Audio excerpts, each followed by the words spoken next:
Roberto II, o apaixonado.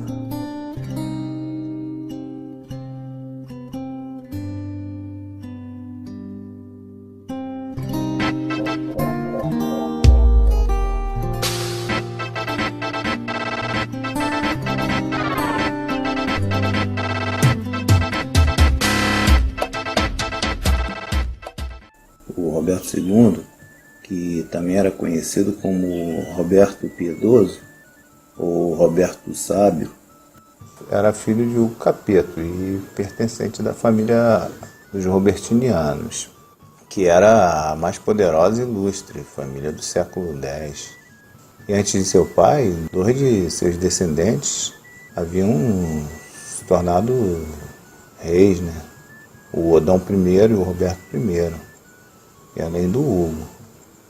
E como vimos também no outro vídeo, ele tinha descendência de Carlos Magno e tal, da dinastia carolíngia. O seu avô, Hugo, o Grande, ele foi um poderoso duque dos francos. E seu pai, Hugo Capeto, novamente conduziu essa família ao trono da França. Ele nasceu por volta de 972, porém essa data não é certa, né? Em sua juventude, o Roberto II ele foi acometido de uma doença grave que quase o levou à morte, né? E o seu pai fez algumas promessas e tal, sua mãe. Ele acabou se curando. E a partir daí ele passou a ser uma pessoa mais religiosa e tal. O Roberto ele conviveu com as disputas entre o rei Lotário, tentando recuperar Lorena, que era um berço dos carolíngios, contra o Otão II, que dominava Lorena, onde hoje é a Bélgica, né? E essa disputa entre esses dois monarcas culminou num ataque em Aesching, onde residia a família imperial de Otão II. Porém, o Otão ele conseguiu escapar e o Lotário saqueou o palácio, roubou as insígnias e tal, e depois retornou à França. Então, no mês seguinte, o Otão II, à frente de um forte exército de aproximadamente 60 mil homens, invadiu o reino de Lotário, que acabou se refugiando junto ao pai de Roberto, o Hugo Capeto. E a partir daí, o Hugo passa a ter um papel importante na realeza. O arcebispo de Reims, o Adalbarão, tinha uma certa simpatia pela corte otoniana, apesar de ser um aliado de Lotário. E tornou-se cada vez mais próximo de Otão II. O Hugo, então, percebendo a importância do bispo para sua futura ascensão, ele enviou o seu filho, o Roberto o Piedoso, a Reims, para ser educado por Adalbarão, que acabou colocando sob os cuidados de Gerbert de Aurillac, um dos homens mais cultos do seu tempo. E após 2 anos de estudos em Reims, o Roberto II ele torna-se um homem culto e erudito na arte, na música, retórica, ciência, enfim. Nesse período, os bispos e os mosteiros, os abades, eles tinham um monopólio do conhecimento e uma grande influência. E, inclusive, eles tentavam se libertar da supervisão papal. Os bispos da época, eles eram bem preparados, tal, em retórica, poesia, cultura, música. Existiam bispos e abades intelectuais, historiadores como Raul Glabes, o Elgalde de Fleury, enfim. Para ter uma ideia, por volta de 994, um homem chamado Leotard de Vertus, que era um leigo, né? Ele, desencantado com a igreja e tal, abandonou a família dele e passou a pregar pelos aldeões e ganhou adeptos e tal. E um bispo da sua localidade, chamado Gibuim I, num lugar público, né? Tipo uma praça, assim, um lugar público, que tinha bastante pessoas na rua e tal. ele travou um debate com Leotardi e conseguiu convencer a todos que o Leotardi era louco. E com isso, as pessoas que o seguiam o abandonaram e ele passou a ser hostilizado. E o Leotardi acabou cometendo suicídio.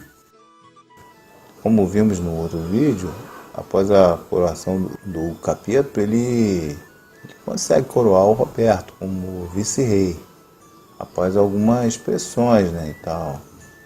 Por esse tempo, o Capeto já era um homem de idade avançada e sofria muitas pressões da nobreza e queria garantir a sucessão ao seu filho. A partir da sua coroação, ele passa a auxiliar o seu pai. O Hugo ele havia se aproximado dos bispos e tal. E com isso ele receberia ajudas futuras dos exércitos dos clérigos, né? Quando Carlos de Lorena invadiu Laon, os bispos eles enviaram uma boa quantidade de soldados para ajudar o Hugo Capeto nessa campanha.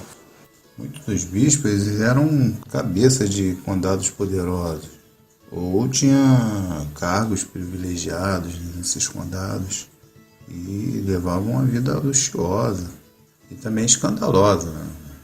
O Roberto ele entendeu-se pelo apoio desses bispos e uma cultura monástica do que o poder do Papa, ou pontifical e episcopal.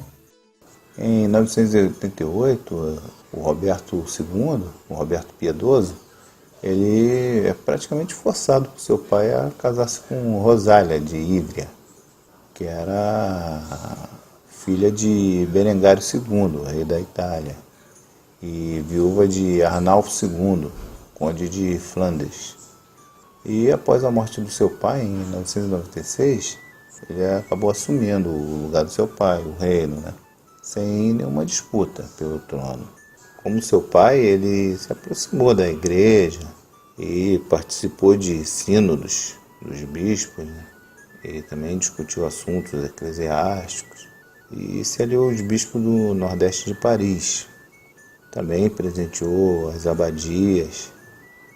Segundo seu biógrafo Eugalde de Fleury, ele fez várias doações para as inúmeras ordens religiosas de caridade, né? Também para pobres, e também atribuiu a ele curas milagrosas de leprosos, e era piedoso com seus inimigos. E junto com outras atitudes e tal, ele rendeu esse apelido de o Piedoso. Porém, essa versão é contestada por alguns historiadores modernos e até da época. Durante o reinado de Roberto II, a questão da heresia ela foi combatida por ele sem piedade. Roberto I era totalmente intolerante e muita gente foi para a fogueira, né, e assassinada. Tem um episódio que aconteceu na Aquitânia, dos hereges de Orleans, em Toulouse e Limoges. Nesse período, no século X, início do XI, o clero ele era extremamente corrupto e rico também. E isso despertava uma certa inquietação nas pessoas que via o contraste da vida humilde que Jesus Cristo levava, né, com o comportamento da igreja. Também já havia existido várias controvérsias sobre a Eucaristia, o culto dos santos, e etc. Muitos clérigos eles acabaram seguindo essas pessoas. Tinha um chamado Ademar de Cabanes. O Roberto, ele, depois de ser alertado pelo Ricardo da Normandia, prendeu no Natal de 1022 os hereges, né? E entre esses hereges, o confessor da sua esposa, que acabou recebendo um golpe, né, com uma cana e furou sua vista. E o Ademar de Cabanha também, eles acabaram indo para a fogueira, sendo queimados vivos. Durante o reinado do Roberto, ganha força a construção de castelos e vigaria, que eram fortalezas públicas. E essas construções elas já vinham desde o século anterior. E com o reinado de Roberto elas ganharam força, onde os senhores eles passam a controlar uma grande população, nomeando um castelão que seria uma espécie de gerente, né, que tomaria conta tal. E para fazer reinar a ordem nesses locais, eles contratavam os milites, que eram cavaleiros, que pertenciam a diversas classes sociais, principalmente os nobres despossuídos. Com isso, o aumento de poder dos nobres. E homens livres acabavam entrando nessas dependências, em troca de propriedade e até de proteção, e pagavam vários impostos. Também se submetiam a esses senhores. Após a morte de Adalbarão, o Gerbert de Aurillac acabou sendo nomeado arcebispo de Reims, mesmo contra a vontade do Papa João V, mas com o apoio do Roberto II, que havia sido seu aluno. Em 993, a mando de Otão III, o Odão I de Blois e outros, inclusive o bispo de Reims, o Asselin, eles tentaram sequestrar o Roberto e o Hugo Capeto, seu pai. Porém, isso não deu certo. E o bispo de Reims, o Asselin, acabou preso. E o Odão I de Blois, mais tarde ele acabou morrendo. Passado esse evento, em 996, a Berta de Borgonha, viúva do conde Odão I de Blois, ela procurou o Roberto I para pedir proteção a ele e tal. E ele acabou se apaixonando por ela. E os dois tornaram-se amantes. Mas o Capeto, pai do Roberto II, ele foi contra esse romance, porque além do Odão I de Blois ser seu inimigo, ela era prima em terceiro grau do Roberto II. Mas após a morte do Hugo Capeto, o Roberto ele acabou repudiando a Rosália de Ivrea, sua esposa, que por sinal era 20 anos mais velha que ele, e também não tinha lhe dado herdeiros. E mesmo com a oposição da igreja, ele acabou se casando com a sua amada, a Berta, em dezembro de 996.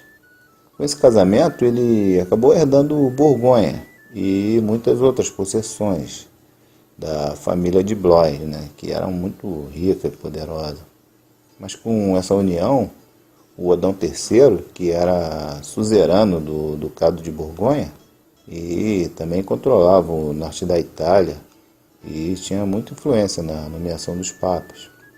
Ele acabou pedindo ajuda do Papa Gregório V e em 997, num concílio de Pavia, acabaram intimando o Roberto a renunciar ao casamento e também condenou os bispos que fizeram o casamento, né? O segundo Papa, esse casamento era incestuoso. O Roberto ele não cedeu. E no ano seguinte, o Papa também teve outro concílio em Roma. E acabaram condenando o Roberto a 7 anos de penitência, também ameaçando colocar o reino da França sob interdito e também excomungar o reino. Mas nada disso fez com que o Roberto se separasse de Berta. Em 999, o Gerbert de Aurillac, que havia sido professor do Roberto II, ele tornou-se Papa, com o nome de Silvestre II. E após ele procurar o Roberto e tal, ele acabou convencendo ele a se separar de Berta, que também, por essa altura, não tinha lhe dado herdeiros. E em 1003 ele acabou se separando da Berta, né? Mas não renunciou à anexação da Borgonha ao seu reino. E após um longo conflito, essa anexação ela foi oficializada. O Roberto II ele casou-se então com a terceira esposa, a Constância de Arles, de 17 anos, filha de Guilherme I, conde de Provença, e também de Arles. e de Adelaide Branca de Anjou. E ela acabou lhe dando vários filhos, né? Mas Roberto, ele continuou se encontrando com a Berta e os dois continuaram sendo amantes. A Constância, ela era muito autoritária e muito ambiciosa também, uma mulher meio maquiavélica e tinha uma personalidade muito forte. E ela era da mesma família que o Guilherme, o Libertador. A sua mãe, ela tinha sido esposa do Luís V e morreu ainda muito jovem. Portanto, ela havia sido rainha da França por 2 anos. Mas o Roberto, ele não gostava dela. Depois de um certo episódio lá em que o Roberto e o seu amigo, o Hugo de Biavaz, eles estavam caçando numa floresta lá em Orleans e de repente apareceu 12 homens armados, né? E acabaram matando o Hugo diante do rei. Era mando de um inimigo dele, né? Mas tinha o apoio da rainha Constança. Em 1008, o Roberto foi a Roma e pediu ao Papa João VIII que refizesse seu casamento com Berta. Mas o Papa negou e acabou ameaçando o Roberto. E como ele era muito religioso e tal, ele acabou pondo fim no romance com a Berta. A Constância, ela tentou também associar o seu filho Hugo como o futuro rei. Tentou impor ele, né? E ela como regente, para assim, no caso de Roberto morrer e tal, ela ficar como regente. O Hugo, que era o filho mais velho, ele era muito maltratado por ela. O Hugo Magno, ele acabou morrendo em 1025, morreu muito cedo. O seu filho o Henrique, ele era duque de Borgonha, onde o Roberto havia conquistado desde 1016, após a morte do Henrique I, duque de Borgonha. Após uma campanha de 15 anos, o Roberto acabou se apossando do ducado.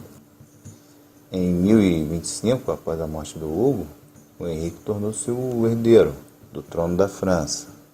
E o ducado de Borgonha ele passou para o mais novo, o Roberto, conhecido também como o Velho. A Constância, ela relutou o máximo para que o Henrique I não fosse coroado. Ela queria impor o mais novo, o Roberto. O Henrique ele era considerado meio afeminado e ela, então, ela achou apoio no episcopado e também em vários príncipes, né? Mas o Henrique acabou sendo coroado com o apoio de outros nobres em Reims. Após a coroação de Henrique, a Constância ficou louca de ódio e saiu de cavalo enlouquecida e tal. Após essa coroação, houve vários conflitos na Normandia, também em Flandres, por sucessões políticas, né? E também houve revolta entre os filhos de Roberto, Henrique e Roberto também. O Roberto instigado pela sua mãe, a Constância, que acabou envolvendo o Reinaldo I, marido da Alice, que era filha de Constância, e do Roberto II. E também houve outras revoltas entre os filhos. O Roberto II ele acabou morrendo em 1031, em conflito com os filhos, e foi sucedido por Henrique, no Reino da França e no Ducado de Borgonha. Existia uma lenda criada pelos monges que, na hora da sua morte, os rios transbordaram, inundando as casas. E também um cometa passou e houve fome por 2 anos no reino. O Henrique I, ele reinou por 30 anos. Bom, é mais ou menos isso aí. Eu vou ficando por aqui.